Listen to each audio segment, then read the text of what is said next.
नमस्कार, फर्स्ट बिहार झारखंड में आपका स्वागत है। मैं राहुल ओझा आपके साथ।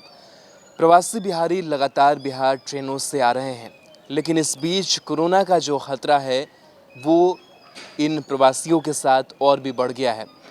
हम ऐसा इसलिए कह रहे हैं क्योंकि कई ऐसे नए ज़िले सामने आए हैं जहां पर कोरोना का संक्रमण सिर्फ इसलिए फैला क्योंकि जो प्रवासी बिहारी दूसरे राज्यों से वापस आए हैं वो कोरोना संक्रमित पाए गए हैं जब उनकी जांच बिहार में की गई है। तो सबसे बड़ा सवाल ये है कि जिस तरीके से लगातार कोरोना संक्रमण को लेकर के एक जो एहतियात है वो बरते जा रहे थे, लेकिन लगातार ऐसे जो मामले हैं वो बढ़ते हुए नज़र आ रहे हैं।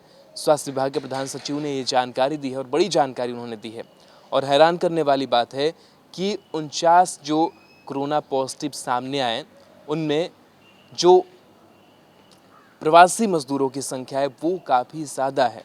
हम आपको बताना चाहेंगे कि 44 जो माइग्रेंट्स हैं वो कोरोना पॉजिटिव पाए गए हैं। 49 पॉजिटिव टेस्ट आया, उसमें 44, यानी कि समझ सकते हैं मात्र 5 ऐसे लोग वैसे कोरोना पॉजिटिव पाए गए हैं जो बिहार में मौजूद हैं, लेकिन 44 वैसे लोग हैं जो दूसरे राज्यों से बिहार को आए हैं। वो लोग वैसे कोरोना का जो संक्रमण है वो उनमें देखा जा रहा है। तो साफ तौर से ये कह सकते हैं कि एक जो बड़ा आंकड़ा है वो सामने निकल करके आया है। साथ ही अगर ज़िलेवार आंकड़ों की अगर चर्चा करें तो मुंगेर से 104 केस, रोहतास से 59 केस, बक्सर से 56 केस, पटना से 52 केस। और जिस तरीके से अगर हम बात शुक्रवार की करें तो शुक्रवार को हमने देखा है कि कैसे जो लोग हैं वो चाहे वो ज़िला सुपौल हो, सहरसा हो और खगड़िया हो, ये 3 ज़िले शुक्रवार को नए, ये 3 ज़िले जुड़े।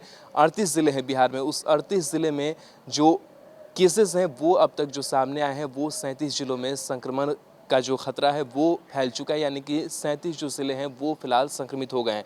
लेकिन देखा ये जा रहा है कि जो नए ज़िले बढ़ रहे हैं, हम सहरसा, सुपौल, खगड़िया की चर्चा कर रहे थे कि यहाँ पर जो संक्रमण बढ़ा है वो संक्रमण बढ़ा है जो मज़दूर वापस घर को आए हैं उनके साथ ही जो ये संक्रमण है वो बढ़ गया है। तो इस तरीके से जो केसेस हैं वो लगातार सामने आ रहे हैं और अलग अलग जो ज़िले हैं वो लगातार प्रभावित होते हुए नजर आ रहे हैं। हालांकि इस बीच जो डोर टू डोर स्क्रीनिंग का काम है वो भी किया जा रहा है, लेकिन इन सब के बीच कहीं ना कहीं ये देखा जा रहा है और सरकार के लिए भी बड़ी चुनौती है। और आने वाले समय में ऐसा लगता है कि जब आंकड़े टेस्टिंग के बढ़ जाएंगे तो उस दौरान और भी जो नए कोरोना संक्रमित मरीजों की संख्या है वो लगातार बढ़ने वाली, और इसको लेकर के आशंकाएं भी जाहिर की जा रही। विशेषज्ञ ये बता भी रहे थे कि लॉकडाउन के बीच जो प्रवासी मजदूर बिहार को वापस आ रहे हैं, जब वो आएंगे और काफ़ी संख्या में उनकी जब टेस्टिंग की जाएगी तो वो ज़्यादा से ज़्यादा कोरोना संक्रमित पाए जाएंगे और कोरोना संक्रमण का जो आंकड़ा है वो काफ़ी तेज़ से वो आंकड़ा बढ़ेगा। और कुछ ऐसी ही अब तस्वीर जो है वो अब दिखती हुई नजर आ रही है कि जो लोग हैं वो अब काफ़ी ज़्यादा जो संक्रमित है वो पाए जा रहे हैं।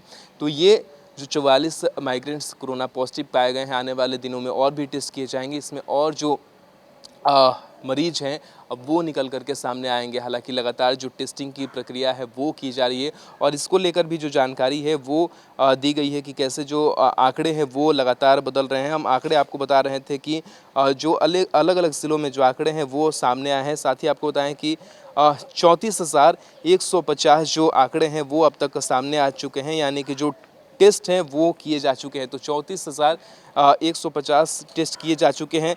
लास्ट डे की अगर बात करें तो 1383 जो जांच है वो किए जा चुके हैं। अभी भी 2099 जो सैंपल्स है वो अभी अंडर टेस्टिंग, यानी कि जब इसके भी रिजल्ट सामने आएंगे तो कोरोना के संक्रमण का जो आंकड़ा है वो और बढ़ सकता है। तो हम यही चीज़ लगातार बताने की कोशिश कर रहे हैं कि जो आंकड़े हैं वो लगातार बढ़ रहे हैं। 629 पे आंकड़ा पहुंच चुका है और अब खतरा जो है वो अब प्रवासी बिहारी में दिखते हुए नजर आ रहे हैं, क्योंकि वही जो लोग हैं वो बाहर से यहाँ को आ रहे हैं और वो खासा संख्या में कोरोना संक्रमित पाए जा रहे हैं। बिहार के आधुनिक अस्पतालों में से एक NSMCH multi speciality 350 bedded hospital, अनुभवी डॉक्टर एवं ट्रेन्ड पैरामेडिकल स्टाफ, विश्व स्तरीय सुविधाओं के साथ अत्याधुनिक ऑपरेशन थिएटर, ICU, NICU, निशुल्क OPD परामर्श, 24 घंटे इमरजेंसी सर्विसेज और जटिल गर्भावस्था का इलाज। Netaji Subhash medical college and hospital, Amhara, Bihta, Patna.